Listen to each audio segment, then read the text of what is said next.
Hey guys, what's up? My name is Dan and welcome back to the channel. Today we're going to be talking all about Arsenal versus Nottingham Forest.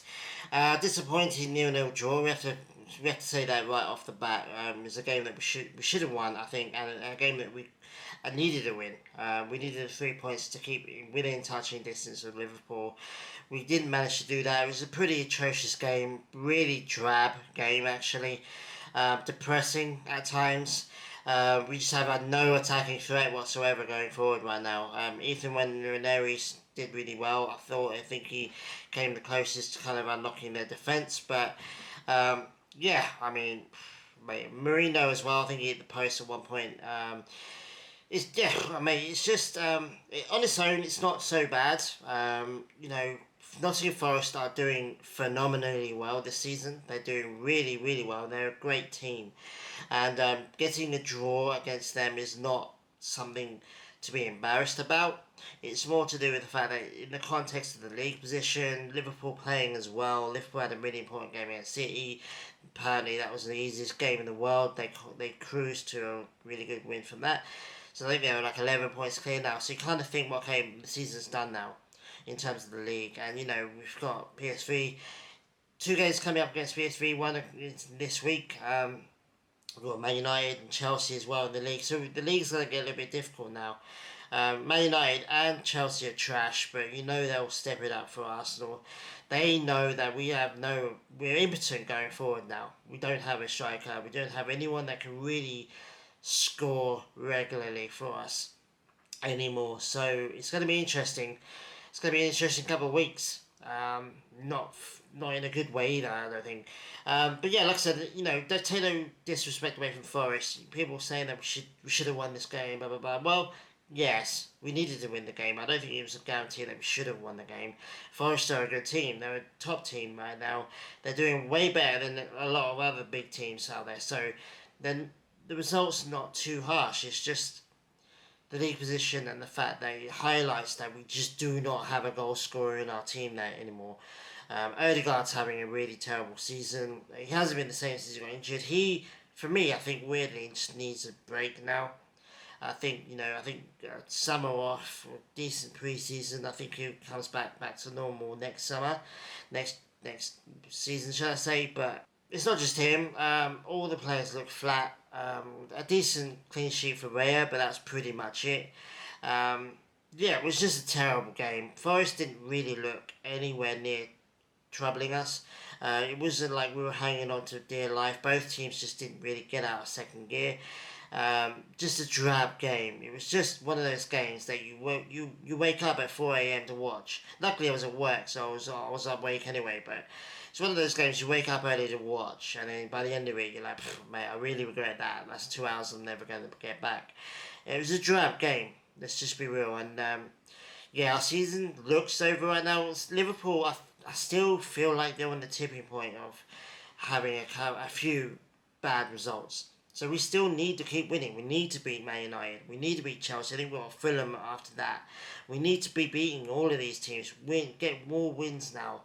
Stay within touch of this. I still feel like they're going to drop off at some point. They've lost one game all season, and I do not think they're going to finish the season with one loss.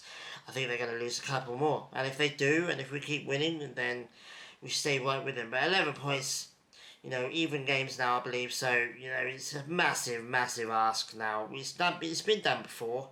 I think the United. I think it's the '98 double season. I think we were quite far behind Man United. I think it was in that season, and we ended up beating them. So it can be done, but mate, it needs a massive turnaround for both clubs. And maybe if we can hold on in March and get to April and have Saka back. I mean, even if he does come back, he's going to be a while before he gets back to more full match fitness. Same with Martinelli. Apparently, we'll have both of them back by April. I don't really know how that's going to happen, but hopefully it does. But you still feel like that'll be too little too late. We need Marino to step up. I mean, it's a massive task for him, but we need Trossard to start playing well. We need Odegaard to start banging goals in. Especially Odegaard. He's a captain, he's a creator. He needs to be putting goals on the plate for these guys because they're going to need it. But yeah, like I said, it's going to be tough now. I'm just thinking now we've got Everton after Fulham, Brentford, going into April. Ipswich is winnable. You think Palace are a tough team. So we've got winnable games, we've got losable games, and then we've obviously got Liverpool in mid-May. So I would like to be still in touching distance with them by then, but I don't know. It's 11 points. It looks like the league might be done now. We did all we could, I think, to score in this game. It's just we don't have that one guy to just smack it into the goal. It's so frustrating at times, but it is what it is. I'm not going to complain too much about it. You know, our season's done, fair enough. I just want us to finish second.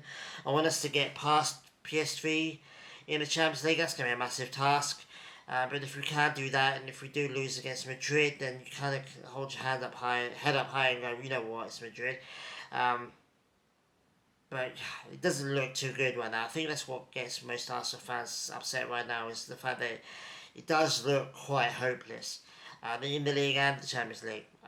You know, without Saka, Kai Havertz has been proved now, I think, to be integral to our attack. Maybe not scoring all the goals, but he's integral to our attack, and without him, we are much, much worse. So, kudos to him for proving the fact that he's got a lot of haters out there, and they've all been proved wrong. So, yeah, Martinelli as well. He wasn't having a great season anyway, but he's still a massive miss. He's a definite option for us.